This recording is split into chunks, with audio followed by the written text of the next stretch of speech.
Hi అండి, నమస్తే అందరికీ.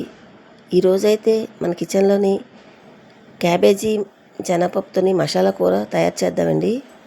ఇది చేసుకోవడం చాలా సులభం, ఇంకా చాలా రుచిగా కూడా ఉంటుంది. క్యాబేజీ అంటే చాలామందికి నచ్చదు కదా. చిన్న చిన్న మార్పులతోటి ఈ క్యాబేజీ మసాలా కూర నేనైతే ఎలా చేస్తానో ఒకసారి చూడండి.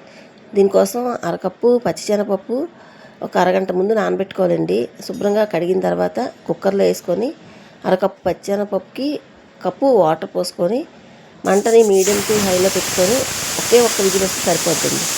పప్పు నానబెడితే ఒక్క విజిల్ రావాలి. ఒకవేళ అప్పటికప్పుడు నానబెట్టకుండా ఉడికించుకునేటట్టే 2 విజిల్స్ వస్తే సరిపోద్దండి. అది కుక్కర్ చల్లారిపోద్ది. ఈలోగా మనం ప్యాన్ పెట్టుకొని ప్యాన్లోని 2-3 స్పూన్లు ఆయిల్ వేసుకొని కొంచెం కరివేపాకు పచ్చిమిరపకాయలు వేయండి. పచ్చిమిరపకాయలు 4 నుంచి 5 వరకు పచ్చిమిరపకాయలు వేసుకొని అవి వేగిన తర్వాత మనం ఏ కప్పుతో అయితే పచ్చెనపప్పు తీసుకున్నామో అదే కప్పుతోటి అరకప్పు ఉల్లి తరుగు తీసుకోవాలండి. సన్నగా తరుకున్న ఉల్లిపాయ ముక్కలు తీసుకొని అవి వేయించుకుంటూ రుచికి సరిపడగా ఉప్పు, 1/2 స్పూన్ పసుపు వేసుకొని ఉల్లిపాయలు చక్కగా వేయించుకోవాలి. అలాగే 1/2 స్పూను అల్లం వెల్లుల్లి పేస్ట్ కూడా వేసుకొని ఈ పచ్చిదనం పోయిందాకా అల్లం వెల్లుల్లి పచ్చిదనం పోయిందాకా వేయించుకుంటే ఉల్లిపాయలు కూడా కరెక్ట్గా వేగిపోతాయి. అప్పుడు మనం కప్పు కొలతల్లో చెప్పుకుంటున్నాం కనుక 2 కప్పులు క్యాబేజీ తురుము వేసుకోవాలండి. సన్నగా కట్ చేసుకొని, మీకు వీలైనంత సన్నగా కట్ చేసుకొని క్యాబేజీ తురుముని ఈ అల్లం వెల్లుల్లి ఉల్లిపాయలు ఉప్పు పసుపు వేగిపోయిన దాంట్లోకి ఈ క్యాబేజీ తురుము 2 కప్పులు వేసుకోవాలండి.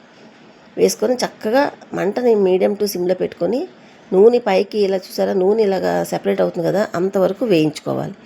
ఇలా వేయించుకున్న తర్వాత మనం కుక్కర్ చల్లారిపోయింది, ఉడికిపెట్టుకున్న శనగపప్పు కొంచెం వాటర్ ఉంటుంది, ఎక్కువ ఉండదు, వాటర్ సహా వేసుకోండి. ఇలా చూసారా, శనగపప్పు అలాగ పలుగ్గానే ఉడకాలి, మెత్తగా లేహంలాగా ఉడకకూడదు. ఇలాగ మొత్తం ఇదంతా చక్కగా కలుపుకోండి. కలుపుకున్న తర్వాత మనం ఒక 2 నిమిషాలు ఇలాగ వేయించుకున్న తర్వాత 1/2 స్పూను కారము, 1/2 స్పూను గరం మసాలా వేసుకొని ఈ కారము మసాలా కూడా ఈ క్యాబేజీ పచ్చెనపప్పులోకి చక్కగా పట్టి వేగిపోవాలి. వేగిన తర్వాత 1/2 కప్పు లేదా 1 టమాటా ఇలా ప్యూరీ చేసుకొని దాన్ని కూడా మధ్యలో వేసుకొని మూత పెట్టేస్తే చెమ్మకి ఆవిరికి చక్కగా పచ్చిదనం పోయి టమాటా వేగిపోద్దండి. ఇప్పుడు కూర అంతట్లోకి కలుపుకొని చక్కగా వేయించుకోవాలి.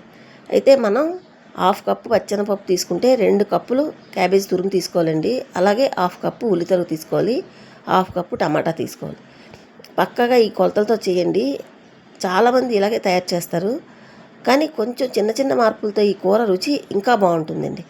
ఇలా 1/2 గ్లాసు వాటర్ వేసుకోండి.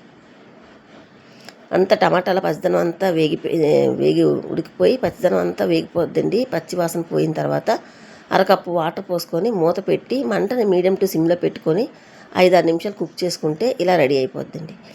ఇలా రెడీ అయిపోయిన తర్వాత చక్కగా కలుపుకోండి. ఇంకా కొంచెం వాటర్గా ఉందనుకోండి, వాటర్ ఇంకిపోయిన దాకా మనం ఉడికించుకోవాలి.